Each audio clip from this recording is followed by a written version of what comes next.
You're done here." The words echoed through the pristine, white-marbled foyer of the Park estate. Hyun-woo didn't even look up from his phone as he ended Natasha's career. He thought he was firing a disobedient nanny. He had no idea he was dismissing the only person trained to keep his son alive. Before you find out what happens when Hyun-woo realizes his mistake, subscribe and stay with this story, because the moment this arrogant billionaire realizes he fired the wrong person, everything changes. And tell me in the comments, if your boss fired you for doing the right thing, would you stay to save them or walk away for good? "You're done here," Hyun-woo snapped at her, not even looking up from his phone. "Pack your things and leave."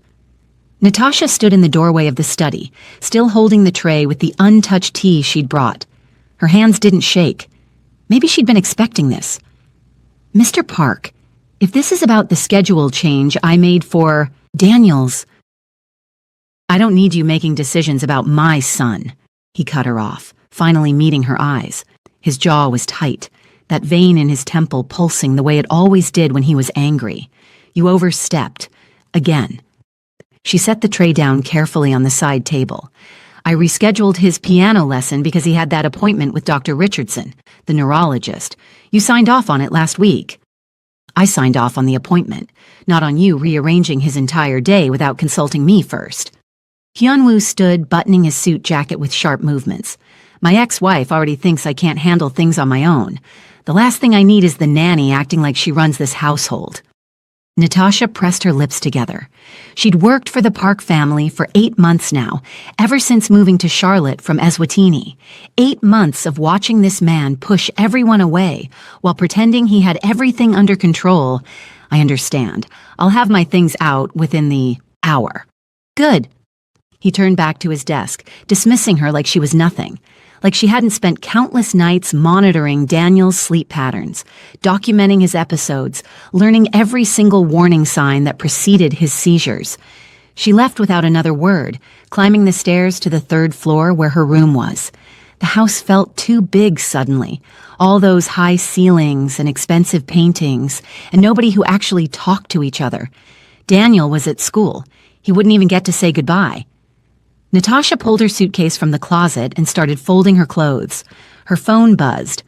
A text from her cousin Thandi back home. She ignored it. What was she supposed to say? That she'd failed again? That she'd let herself care too much about a job that was never meant to be permanent? The doorbell rang downstairs. She heard Hyun-woo's heavy footsteps in the hallway, then voices. A woman's voice, sharp and familiar. Min-seo, his ex-wife.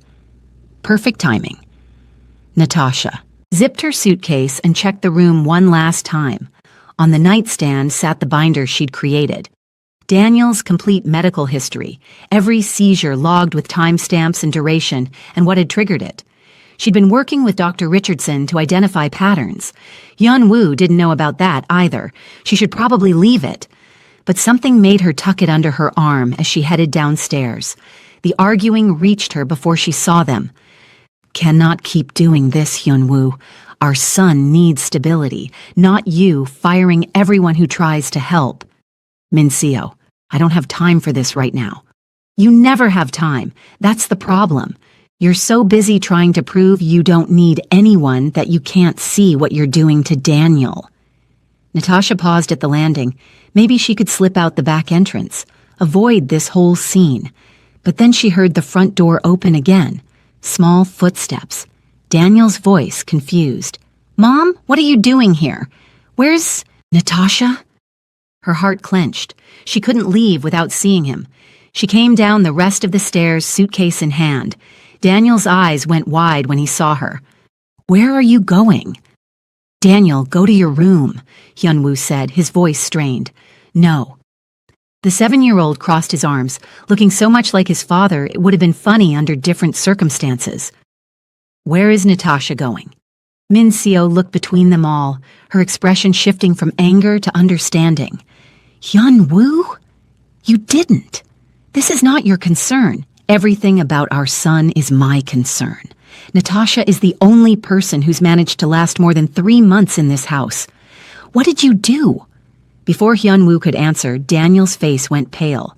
His eyes got that distant look, the one Natasha had learned to recognize in seconds. His right hand started twitching. "Daniel?" Minseo reached for him, but Natasha was already moving. She dropped her suitcase and the binder, crossing the space in 3 strides. "Everyone step back," she said, her voice calm but firm. She guided Daniel to the floor as his legs gave out, cushioning his head with her hand. "It's okay, sweetheart, I've got you." The seizure took hold, his small body going rigid, then jerking. Natasha checked her watch, counting silently.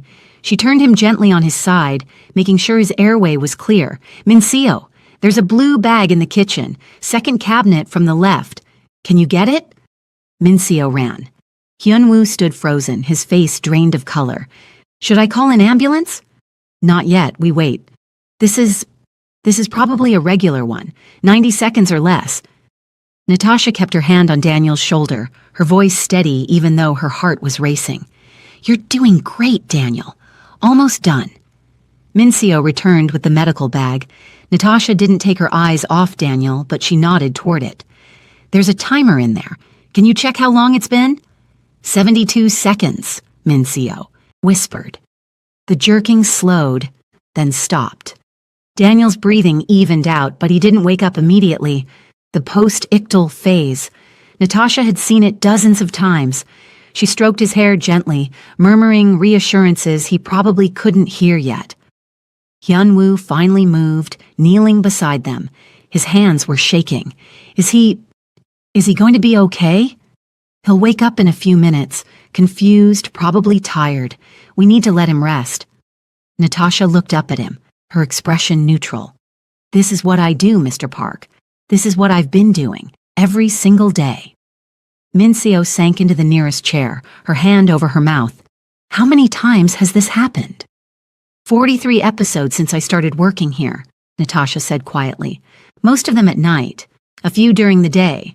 I've been documenting everything, working with Dr. Richardson to adjust his medication schedule." "Dr. Richardson?" Hyunwoo's voice was barely above a whisper. "Daniel's neurologist?" "Yes, I asked him. Dr. Richardson, if I could attend the appointments, to learn, to understand what Daniel needed." She looked down at the boy sleeping peacefully now, his face relaxed. "You were always too busy with work, so I went instead. I didn't think you'd mind since you signed the medical release forms." The silence stretched between them, heavy and accusatory. Daniel stirred, his eyelids fluttering. "Natasha? I'm here." She helped him sit up slowly, checking his pupils. "How do you feel?" "Tired. My head hurts a little." He leaned against her and she wrapped an arm around him. "Did I have another one?" "You did, but you're okay now." He was quiet for a moment, then looked up at his father. "Is Natasha still leaving?" Hyunwoo opened his mouth, closed it. For once, he seemed completely lost for words. Minseo stood abruptly. "Can we talk? Privately?" She didn't wait for his answer, just walked toward his study. Hyunwoo followed, leaving Natasha alone with Daniel. "I don't want you to go," Daniel said softly. "You're the only one who understands. Dad tries, but he gets too scared. And Mom, she means well, but she makes it worse by panicking." Natasha hugged him closer. "Your parents love you very much. They're doing their best. But you're the best at helping me." He pulled back to look at her seriously, those dark eyes so earnest. "Please don't leave because Dad was being stupid." She couldn't help the small laugh that escaped. "Daniel, he does this. He pushes people away. Mom says it's because his own dad was mean to him and he doesn't know how to trust people." Daniel shrugged like he was discussing the weather, not his father's deepest emotional wounds. "But you're nice. You don't yell. You just help. That's all I need." Her throat felt tight. "Let's get you upstairs. You need to rest properly." "Will you still be here when I wake up?" She didn't know how to answer that, so she just held his hand as they climbed the stairs together, and maybe that was answer enough. In the study, she could hear raised voices, not quite yelling, but close. Minseo had never been one to hold back, and honestly, Natasha didn't blame her. Hyunwoo needed someone to tell him the truth. She got Daniel settled in his bed, closing the curtains to dim the room. He was asleep again within minutes, the exhaustion that always followed an episode pulling him under. Natasha sat in the chair by his bed, the one she'd occupied so many nights over the past 8 months, watching, waiting, making sure he was safe. Her phone buzzed again. This time she checked it. "Vandy, how's America treating you? Are they at least paying you well?" Natasha typed back slowly, "Might be coming home soon. We'll explain later." She put the phone away and looked at Daniel's sleeping face. 7 years old and already dealing with so much. It wasn't fair. None of it was fair. The door opened quietly. Hyunwoo stood there, his shoulders slumped in a way she'd never seen before. He looked defeated, tired, human. "Can we talk?" he asked, his voice rough. She glanced at Daniel, then stood carefully. They moved out into the hallway, leaving the door cracked so she could hear if Daniel stirred. Hyunwoo ran a hand through his hair, messing up the perfect style he always maintained. I owe you an apology. Several, actually." "You don't have to." "I do. Minseo made that very clear." He leaned against the wall, looking anywhere but at her. "I didn't know about the appointments, about how many seizures Daniel's been having, about any of it.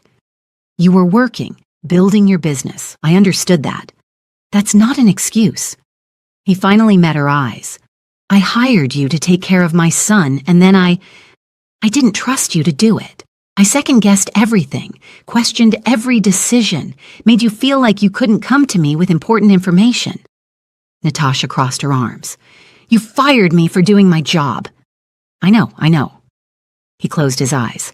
"My father, he used to say that needing help was weakness, that real men handled everything on their own. And I've spent my whole life trying to prove him wrong while simultaneously living exactly the way he taught me to. It's messed up." "Yes," she said simply.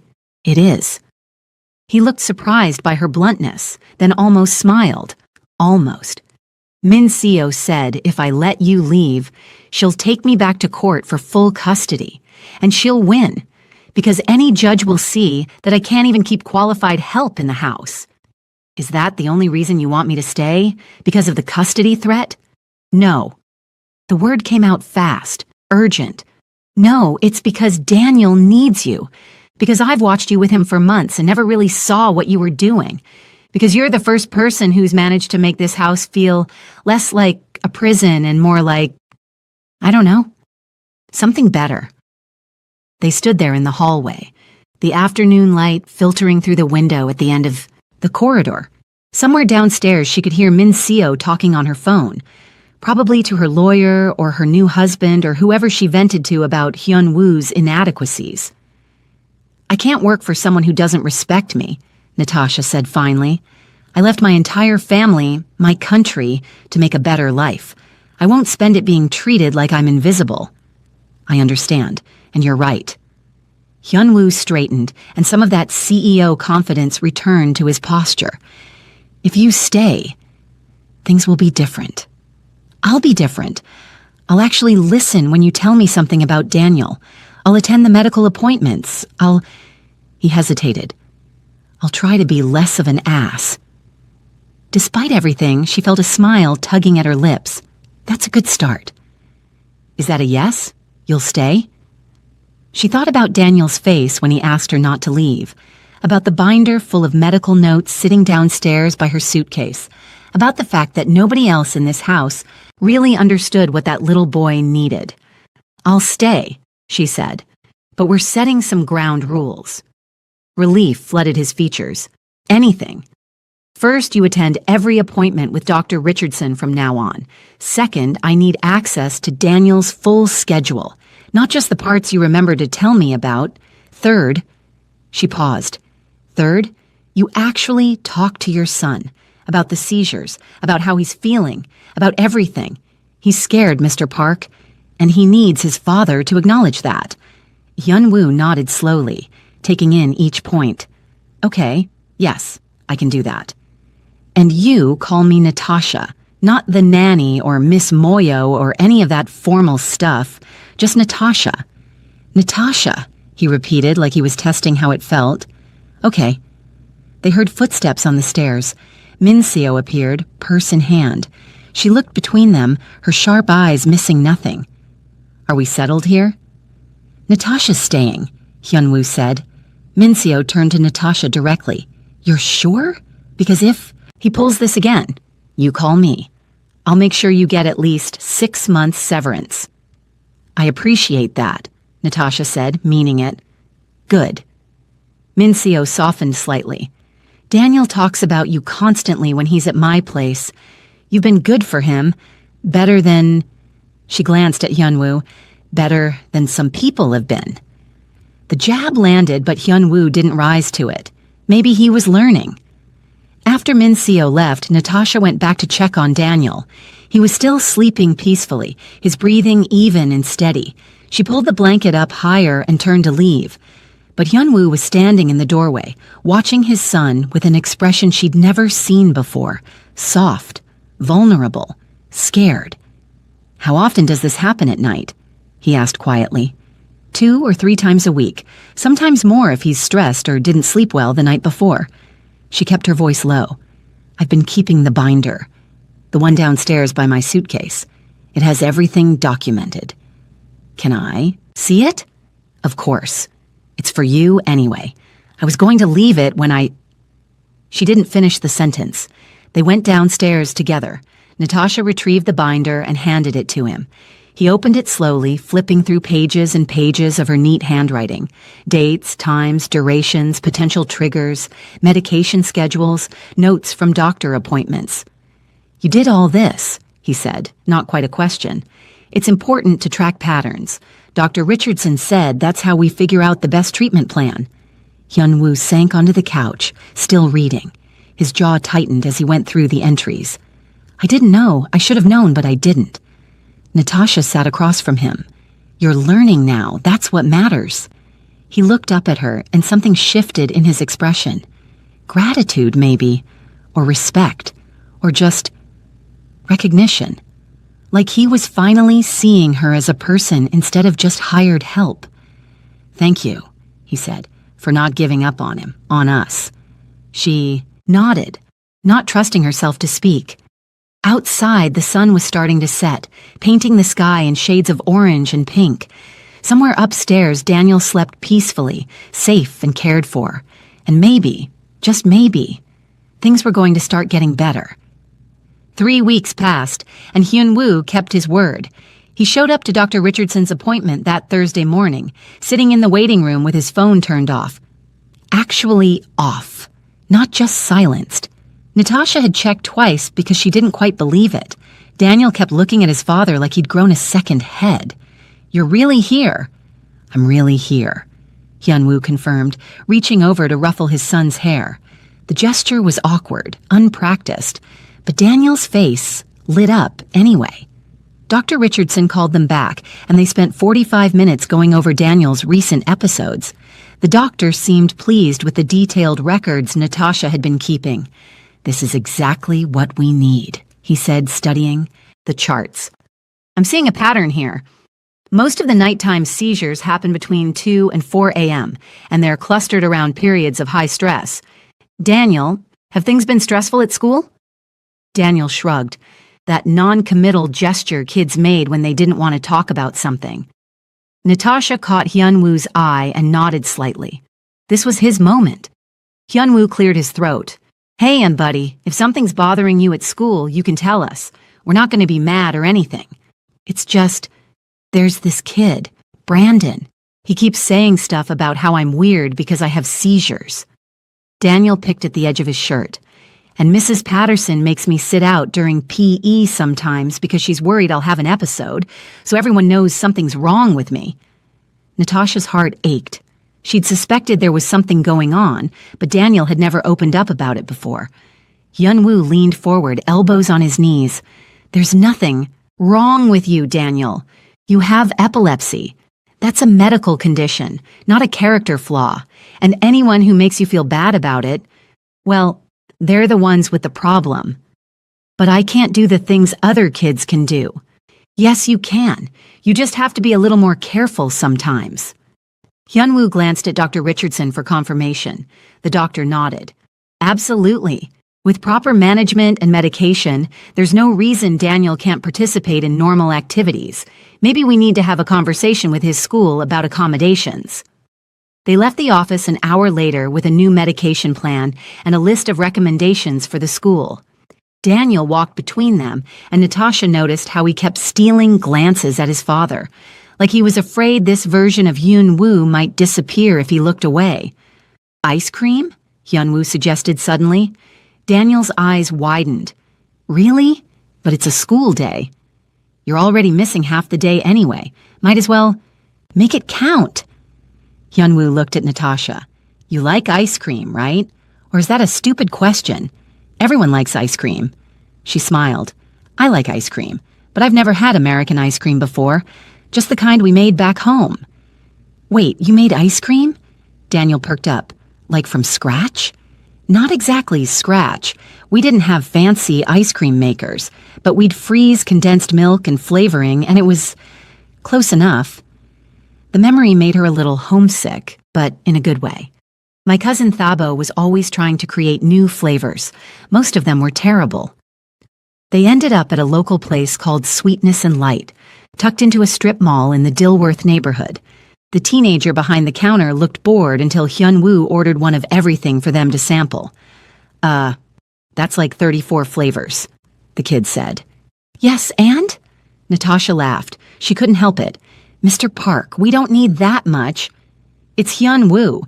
You said to call you Natasha, so it's Hyunwoo. And yes, we do need that much. How else are you supposed to find your favorite? Daniel was already studying the flavors like it was a serious scientific endeavor.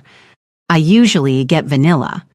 Well, today you're getting vanilla and 33 other options, Hyunwoo said firmly.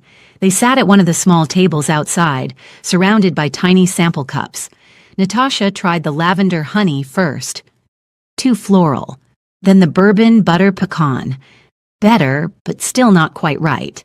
Daniel was methodically working his way through all the chocolate variations. Try this one, Hyunwoo said, sliding a cup toward her. It's Korean pear with ginger. I don't know if it's authentic or just, fusion nonsense. But it's good. She tasted it. The pear flavor was subtle, clean, with just enough ginger to give it a kick. Oh, that is good, right? He looked pleased. They make it special here. The owner is from Seoul originally. Daniel made a face at his current. Sample. This one tastes like grass. That's matcha, Hyunwoo explained. Green tea. It's an acquired taste. I don't want to acquire it, Daniel said firmly, pushing it away. They spent 20 minutes there, talking and laughing and arguing over which flavors were actually edible. Natasha learned that Hyunwoo hated anything with fruit chunks. Why would you ruin perfectly good ice cream by adding texture? And that Daniel had surprisingly sophisticated taste for a 7-year-old. He declared the salted caramel pretzel to be peak ice cream achievement.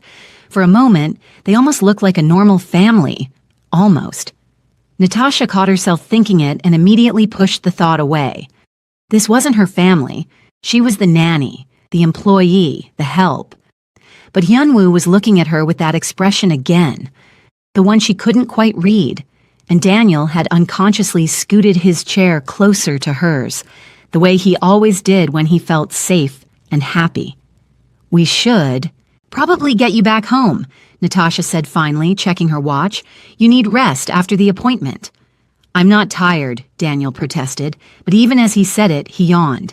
Hyunwoo stood, gathering all the empty sample cups. Come on, buddy, Natasha's right. Besides, I have a conference call at 2 that I absolutely cannot miss. They drove home in Hyunwoo's black Mercedes, Daniel falling asleep in the back seat within 5 minutes. Natasha glanced back at him, then at Hyunwoo. That was good, she said quietly. What you said in the doctor's office, about him not being weird. I meant it. And I'm sorry I haven't been saying things like that all along. He paused, fingers tapping on the steering wheel. I've been so focused on trying to fix everything that I forgot to just be there, you know? I know. Mincio used to say the same thing, that I was always trying to solve problems instead of listening to them, that I treated emotions like business deals, something to be negotiated and closed. He laughed, but there was no humor in it. Guess that's why she left. Natasha didn't know what to say to that. She'd never asked about the divorce. It seemed too personal, too far outside her role. Sorry, Hyunwoo said quickly. You don't need to hear about my failed marriage. It's okay, I don't mind. They pulled into the driveway of the park house, all brick and white columns and perfectly manicured lawn. Hyunwoo parked but didn't immediately get out. Can I ask you something? He said. Sure. Why did you come to America? Not the general reason. I know you wanted better opportunities and all that, but specifically, why here? Why Charlotte? Natasha considered the question. Most people didn't ask. They just assumed she was chasing the American dream like everyone else. My mother died when I was 19, she said finally. Cancer. We couldn't afford the treatment she needed, and by the time we managed to get enough money together, it was too late. She looked out the window at the expensive house, the luxury car, all the things that represented a world so different from where she'd come from. I watched her die because we didn't have resources, and I promised myself I'd do whatever it took to make sure I never felt that helpless again. Hyunwoo was quiet for a long moment. I'm sorry. That's terrible. It is what it is. I can't change the past, but I can change my future. So I saved everything I earned working at the hotel in Mbaban, took every extra shift, learned English by watching American TV shows with subtitles, applied to every au pair and nanny program I could find. She smiled slightly. You were the 17th family I interviewed with. The first 16 turned me down because I didn't have formal childcare training, just my nursing assistant certification. Well, their loss is my gain, even if it took me 8 months to realize it. She looked at him then, really, looked at him. His profile was sharp, all hard angles and determination. But there was something softer there too, hidden under layers of protection. Something that reminded her of Daniel. Vulnerable and scared and trying so hard not to show it. We should get him inside, she said, breaking the moment. Hyunwoo carried Daniel upstairs while Natasha got his room ready. They worked in quiet coordination. Hyunwoo removing Daniel's shoes while Natasha pulled back the covers. Daniel barely stirred, just mumbled something about ice cream and burrowed deeper into his pillow. Outside in the hallway, Hyunwoo paused. I really do have that conference call, but after... Would you maybe want to talk? About Daniel's care plan? I want to understand everything you've been doing. Of course. I'll be in my room if you need me. She watched him walk away, his shoulders already tensing up as he mentally prepared for whatever business battle awaited him on that call. Natasha went to her room and pulled out her laptop. She had emails to answer. Her cousin Thabo wanted to know if she could send money for his school fees, and her aunt was asking when she might visit home. Both questions she didn't quite know how to answer yet. Her phone rang. Unknown number. She almost didn't pick up, but something made her answer. Natasha Moyo? A woman's voice, sharp and professional. Yes. This is Grace Winters from Family First Au Pair Services. We have your file here, and I'm calling because we've received a complaint. Natasha's stomach dropped. A complaint? From who? I'm not at liberty to say, but the allegation is that you've been overstepping your duties as a nanny, making medical decisions without parental consent, attending doctor appointments without authorization, that sort of thing. That's not... I had authorization. Mr. Park signed all the medical release forms. The complaint says you've been manipulating the situation to make yourself indispensable, that you've been undermining Mr. Park's authority with his own son. The words hit like a slap. Who said this? Was it Mincio Park? Because if so, I cannot reveal the source, but I need to inform you that we're opening an investigation. Until it's resolved, we recommend you limit your contact with the child to basic care only. No medical decisions, no schedule changes, nothing that could be construed as overstepping. But Daniel needs... This is for your protection as much as the family's. We take these allegations very seriously. You'll hear from us within 2 weeks. The line went dead. Natasha sat there, phone in hand, trying to process what just happened. Someone had reported her. Someone thought she was... What? Trying to take over? Manipulating the situation? A knock on her door made her jump. "Natasha, it's me." Hyunwoo's voice muffled through the wood. She opened the door. He took one look at her face and frowned. "What's wrong?" "I just got a call from my au pair agency. Someone filed a complaint against me." His expression went cold. What kind of complaint? She told him everything, watching his face get darker with each word. By the time she finished, he looked ready to commit murder. "This is Min Seo," he said flatly. "It has to be. She's the only one who would... Damn it. Damn it." He pulled out his phone, already dialing. "Wait, you don't know for sure. I know my ex-wife. She does this. She finds pressure points and pushes until something breaks, and she's probably mad that I actually followed through on the changes I promised." He put the phone to his ear, waited. "Min Seo, we need to talk. Now." Natasha couldn't hear the other side of the conversation, but she could imagine it. Hyunwoo's jaw was clenched so tight she thought he might crack a tooth. "Did you call Natasha's agency? Did you file a complaint? Don't lie to me, Min Seo. Did you or did you not?" "Oh, so it was your mother. That's so much better. No, you don't get to... Min Seo. Min Seo." He lowered the phone, breathing hard. "She hung up on me." Her mother filed the complaint. "Apparently, Mrs. Choi has never liked anyone I've hired. She thinks no one is good enough to care for her grandson." Hyunwoo ran his hand through his hair in that frustrated gesture Natasha was starting to recognize. But Min Seo knew about it. She knew, and she didn't stop it. "Why would she do that? She's the one who told you not to let me go." "Because she's complicated. She wants Daniel to have good care, but she also wants me to fail. She wants proof that I can't handle things on my own so she can push for full custody." He looked at Natasha directly. "This isn't about you. You're just caught in the middle of our mess." Natasha sat down on her bed, suddenly exhausted. "The agency told me to limit my contact with Daniel. Basic care only until the investigation is finished." "That's insane. You're the only reason he's been stable these past few weeks." "It doesn't matter. If I don't follow their guidelines, they can pull my work visa, and then I'm done. Not just with this job, but with staying in the country at all." The weight of it settled between them, all the progress they'd made, all the careful routine they'd built. Threatened by one phone call from a bitter grandmother who'd never even met Natasha. "I'll fix this," Hyunwoo said. "I'll call the agency myself, explain everything." "They won't listen. It's my word against Mrs. Choi's, and she's probably more credible than a nanny from Eswatini who's only been here 8 months. "Don't say that. Your credibility isn't... It's true, though, isn't it? This is how it works. People like your ex-mother-in-law, they have power, they have connections. And people like me, we're disposable." Hyunwoo looked like she'd punched him. "You're not disposable. Not to Daniel. Not to..." He stopped himself.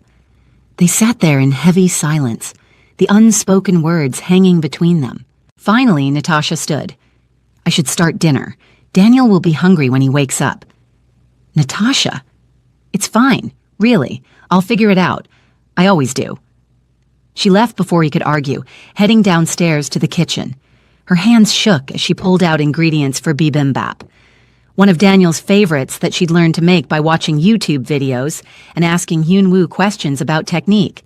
The vegetables needed chopping, the rice needed cooking, and she needed something to focus on that wasn't the disaster her life had suddenly become. But her mind kept circling back to the same question. Who else might want her gone? The investigation dragged on for 3 weeks. 3 weeks of Natasha walking on eggshells, terrified that every interaction with Daniel would be scrutinized and judged. She still took care of him, gave him his medications, made his meals, helped with homework.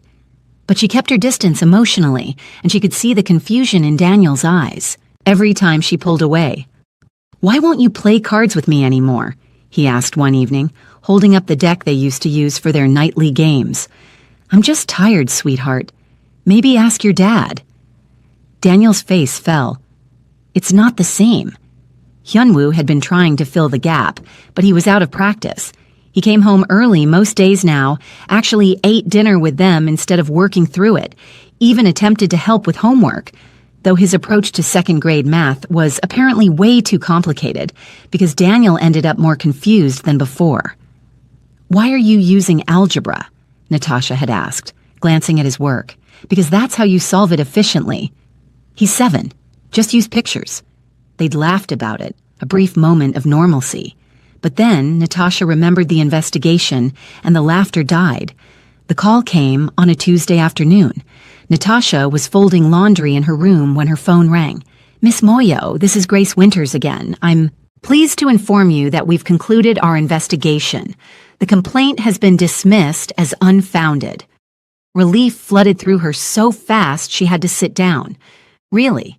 "Yes, we spoke with Mr. Park extensively, reviewed all the medical documentation, and even contacted Dr. Richardson. Everyone confirmed that you were operating within the scope of your duties and had proper authorization for everything you did." Grace paused. "I should also mention that Mr. Park was quite vocal in your defense. I've never seen someone threaten to sue an au pair agency before." Despite everything, Natasha smiled. "That sounds like him." "You're cleared to resume normal duties. And Miss Moyo, for what it's worth, you did good work. Not many nannies would go to the lengths you did to ensure proper medical care. The Park family is lucky to have you." After the call ended, Natasha sat there for a long moment, just breathing. It was over. She was safe. Her visa was safe. Everything was okay. A knock on the door interrupted her thoughts. "Come in." Hyunwoo stepped inside, looking cautious. "I heard your phone ring. Was that—" "The agency. I've been cleared. The complaint was dismissed." His whole body seemed to relax. "Thank God, I've been going crazy thinking they might— if they'd pulled your visa because of my ex-wife's mother—" He shook his head. "That would have been unforgivable. It wasn't your fault, wasn't it? This whole situation exists because I didn't set boundaries with Min Seo and her family years ago. I let them think they had a say in every decision I made about Daniel. And now, you almost paid the price for my weakness." Natasha stood, crossing to where he stood in the doorway. "Stop. You're not responsible for other people's actions. Mrs. Choi filed that complaint because she's, bitter or controlling or whatever, but that's on her, not you. Still." He met her eyes, and something in his expression made her breath catch. "I should have protected you better. You were taking care of my son, doing everything right, and I let you get attacked for it." "You defended me. Grace said you threatened to sue them." He had the grace to look embarrassed. "Yeah, well, I might have gotten a little heated during that conversation.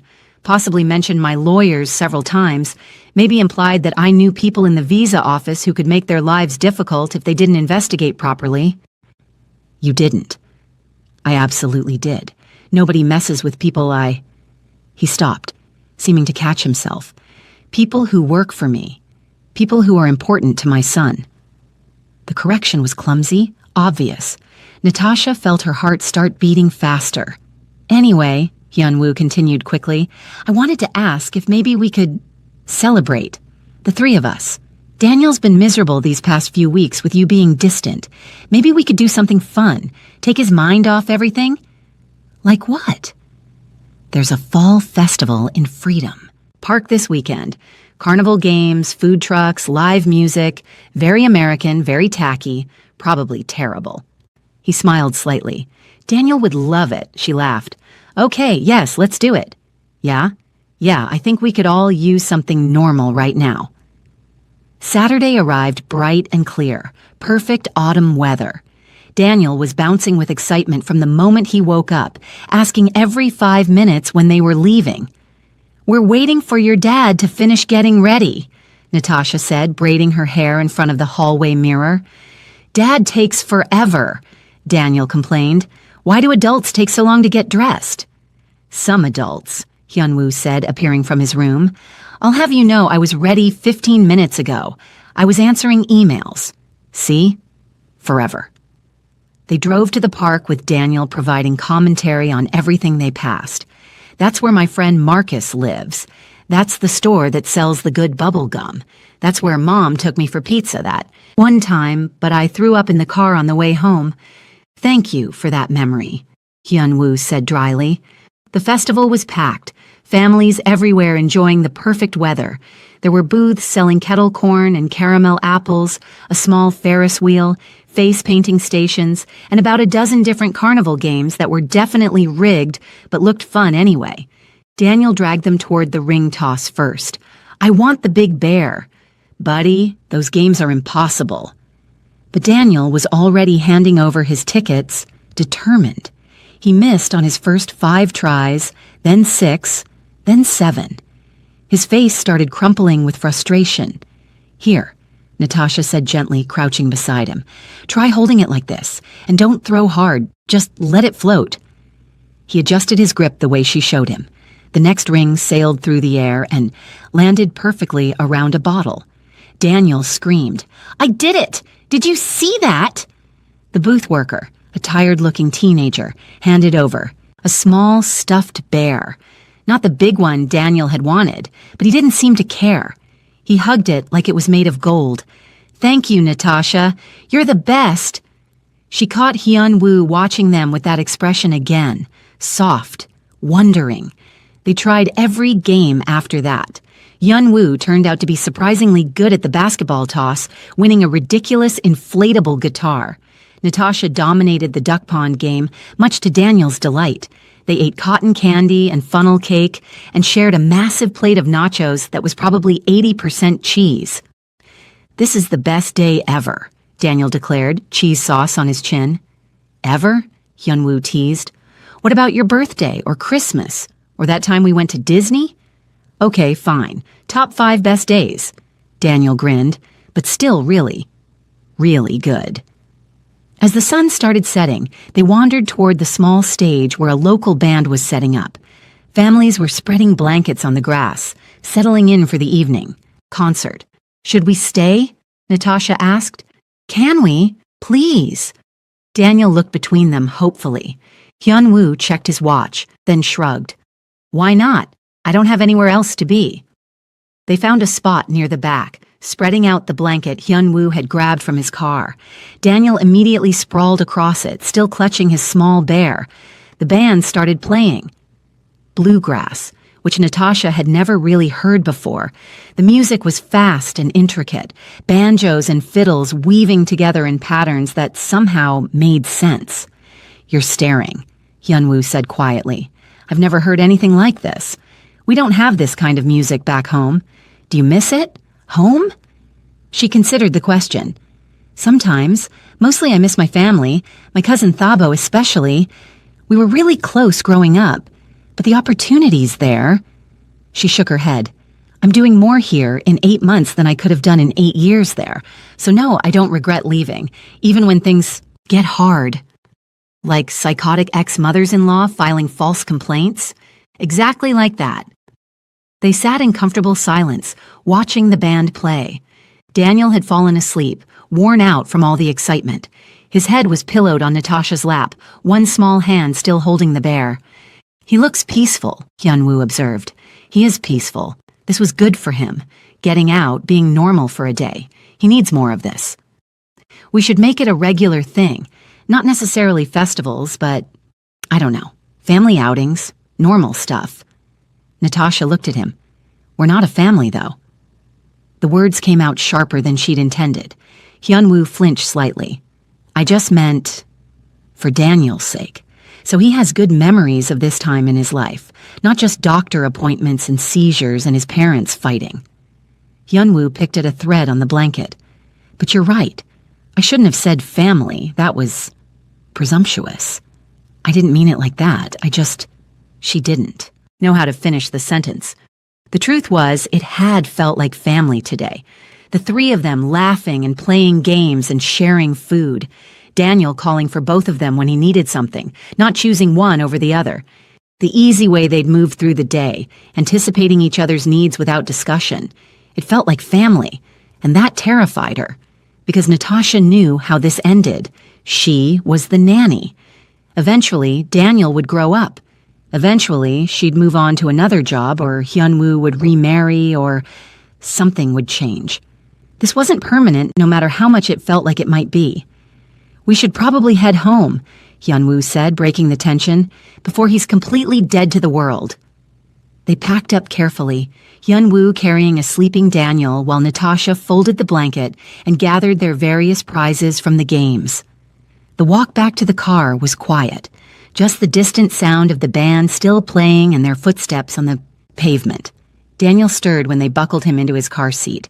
"Is it over? The festival?" "Yeah, buddy, but we had fun, right?" "The best." He smiled sleepily. "Can Natasha come to all our family things from now on?" Hyunwoo glanced at her in the rearview mirror. "If she wants to." "I want to," Natasha said softly. Daniel's smile widened, and then he was asleep again. The drive home was peaceful, streetlights flickering past the windows. Natasha found herself studying Hyunwoo's profile in the dim light. The strong line of his jaw, the way his hair fell across his forehead when he hadn't styled it properly, the slight curve of his mouth when he thought no one was watching. When did that happen? When did she start noticing these things? They got Daniel into bed without fully waking him, a practiced routine now. Natasha pulled off his shoes while Hyunwoo changed him into pajamas. They worked in silent coordination, each knowing their role. Outside Daniel's room, Hyunwoo paused. "Thank you. For today. For making it special. You made it special, too. You were really present. Not just physically, but actually engaged." Daniel noticed. "He's been happier these past few weeks than I've ever seen him." "That's because of you. It's because of both of us. We're a good team." The words hung between them, heavy with meaning neither of them was quite ready to acknowledge. "Well, good night then," Hyunwoo said finally. "Good night." But neither of them moved. They stood there in the hallway, the house quiet around them, something unspoken building in the space between their bodies. Hyunwoo stepped closer. "Natasha?" Her phone buzzed loudly, shattering the moment. She jumped, pulling it out.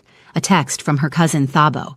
"Sorry, it's my family. They don't usually message this late, so it might be important." "Of course, go. I'll see you tomorrow." She practically fled to her room, heart pounding. What was she doing? He was her employer. This was inappropriate. This was dangerous. But when she closed her eyes, all she could see was the way he'd looked at her in the hallway.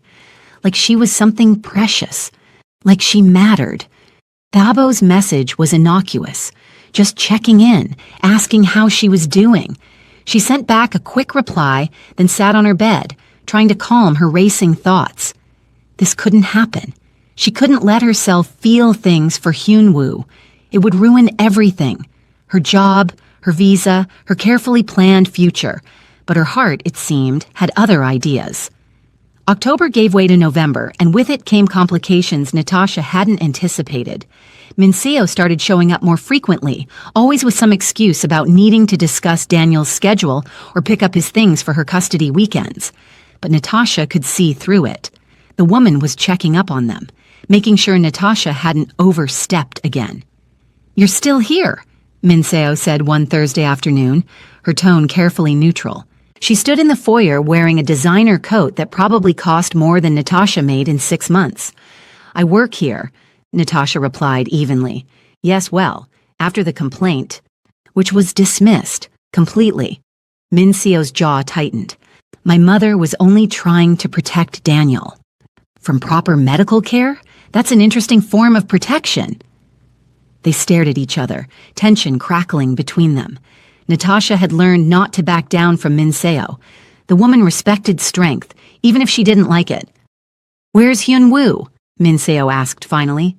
"Office. Conference call with Singapore. Should be done in about 20 minutes. And Daniel? Homework. I was just about to check on him. Minseo pushed past her, heading up the stairs. I'll check on him myself, thank you. Natasha let her go, counting to 10 in her head. Getting into it with Minseo wouldn't help anyone, least of all Daniel. She went to the kitchen instead, pulling out ingredients for dinner. She'd planned on making bulgogi. Hyun-woo had taught her the recipe last week, and Daniel had declared it his new favorite food. That smells amazing, a voice said from the doorway. Natasha turned to find a woman she'd never seen before. Tall, elegant, with the kind of sophisticated style that screamed money and taste. Her hair was swept up in a perfect chignon, and her smile was warm but assessing. I'm sorry, can I help you? Natasha asked. I'm Haiwan, Hyun-woo's sister. I let myself in through the side door. Old habits. She extended a manicured hand. You must be Natasha. I've heard a lot about you. They shook hands, Natasha very aware of the flour on her apron and the fact that she probably had soy sauce somewhere in her hair. I didn't know Hyun-woo had a sister. We don't advertise it much, family dynamics and all that. Haewon settled onto one of the kitchen bar stools, watching Natasha work. So you're the miracle worker who's managed to last more than 3 months in this house. I'm just doing my job. My brother doesn't sing praises easily, but he can't shut up about you lately. How organized you are, how good you are with Daniel, how you actually care about doing things properly. Haewon's eyes were shrewd. It's refreshing, and maybe a little concerning. Natasha paused mid-chop. Concerning? He hasn't shown this much interest in anyone since Minseo, and we all know how that ended. Haewon's tone was light, but her message was clear. I'm not trying to scare you off or anything. Just be careful. My brother is complicated. He doesn't let people in easily, but when he does... She trailed off meaningfully. Miss Park, divorced. But call me Haewon. Haewon. I think you're misunderstanding the situation. I'm Daniel's nanny, that's all. Is it? Haewon tilted her head. Because my brother just rearranged a major business trip so he wouldn't miss Daniel's school play next week. Hyun-woo has never rearranged business for personal reasons, not once in his entire career, but he's doing it now. Before Natasha could respond, Hyun-woo appeared in the kitchen doorway. Haewon, what are you doing here? Visiting my nephew, and apparently meeting your very interesting nanny. Haewon slid off the stool gracefully. We should have dinner sometime, all of us. I want to get to know Natasha better. We'll see. Hyun-woo looked uncomfortable, which Natasha was learning meant he was trying not to show emotion. Haewon kissed her brother's cheek and left, but not before shooting Natasha one last knowing look. Sorry about that, Hyun-woo said once she was gone. My sister is... intense. She seems nice.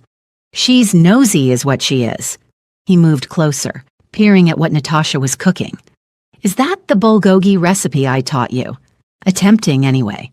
I might have added too much garlic. There's no such thing as too much garlic. He reached around her to grab a piece of marinated meat. Arms brushing. Natasha felt that touch like electricity, her skin tingling where they'd made contact. He noticed.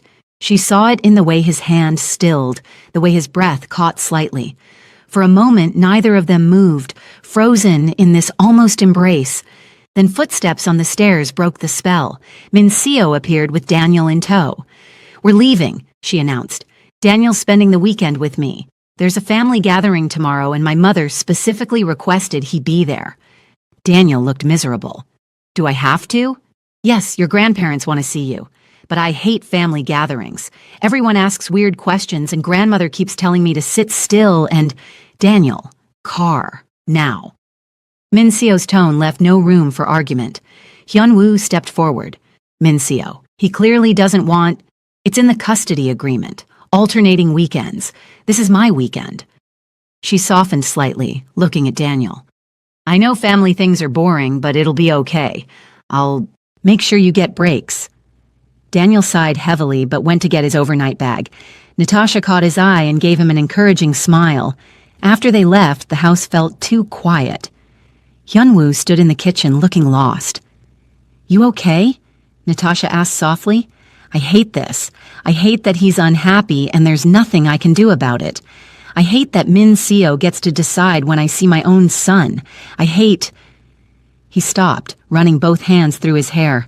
I hate feeling powerless. You're not powerless. You're being a good father by respecting the custody agreement. That matters. Does it? Because from where I'm standing, it feels like I'm failing him. Natasha turned off the stove and faced him fully. Listen to me. Daniel's happy.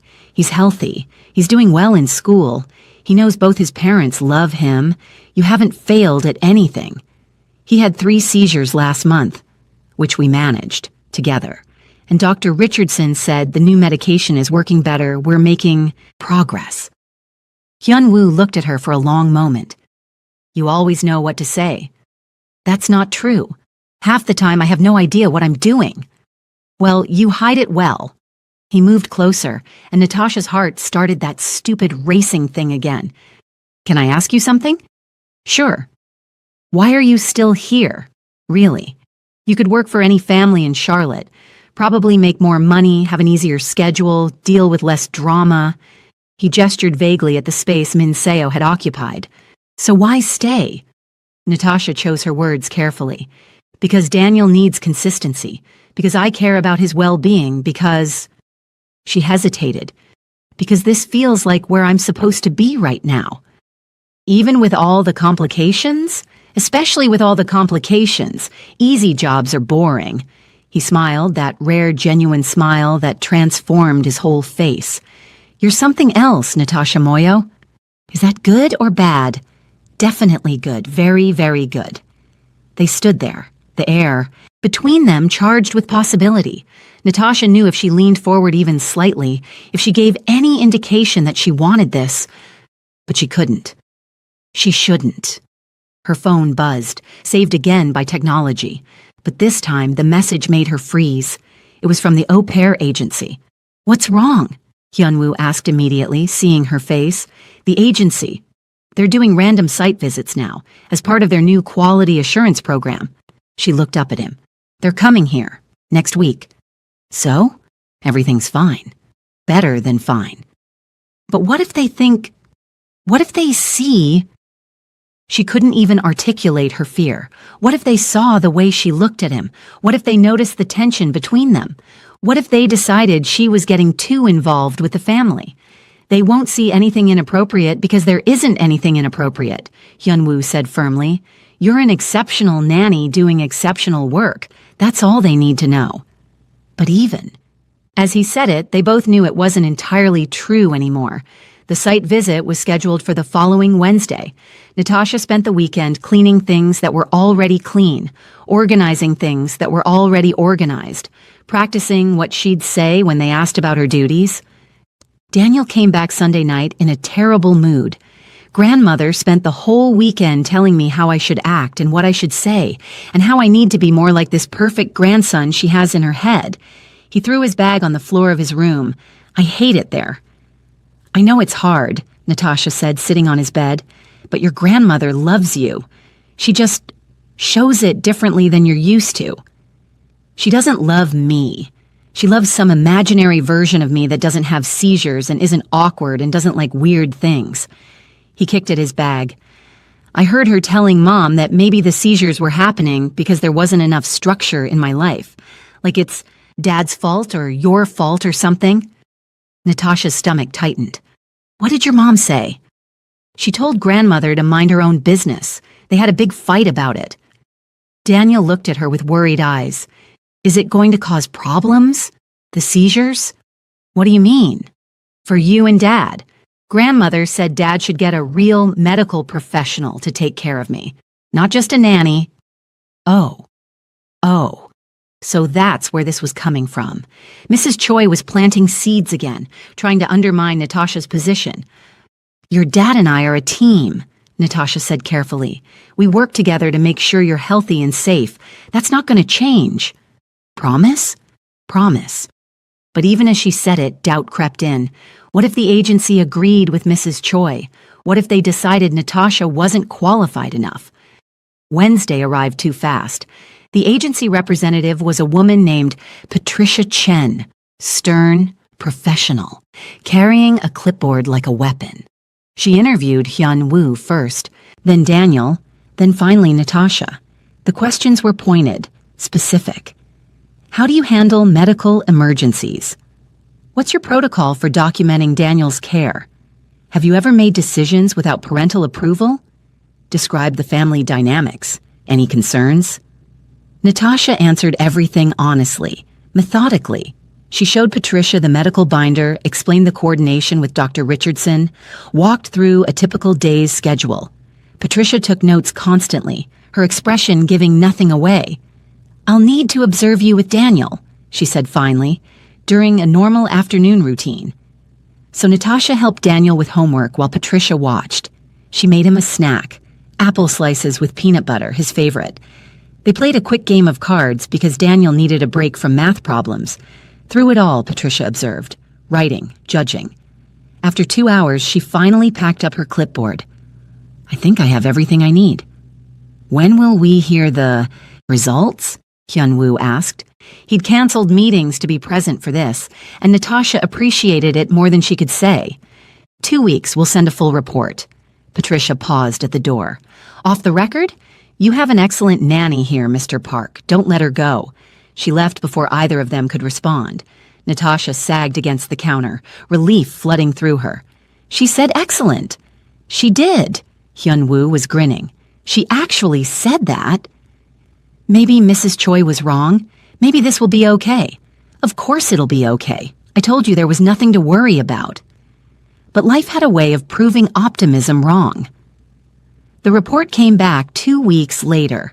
Glowing review, high marks across the board, recommendation for continued employment. But buried in the notes was a single line that changed everything. Recommend maintaining professional boundaries to ensure optimal working relationship. Minseo got a copy of the report. Of course she did. She showed up at the house that same evening, waving the paper like evidence at a trial. Professional boundaries, Hyun-woo. The agency specifically mentioned professional boundaries. Her eyes were bright with vindication. "I knew something was going on here." "Nothing is going on." "Oh, please, I'm not blind. The way you look at her. The way she looks at you. You're playing house with the nanny while our son is caught in the middle. That's not fair. Isn't it? Daniel talks about Natasha constantly. Natasha this, Natasha that.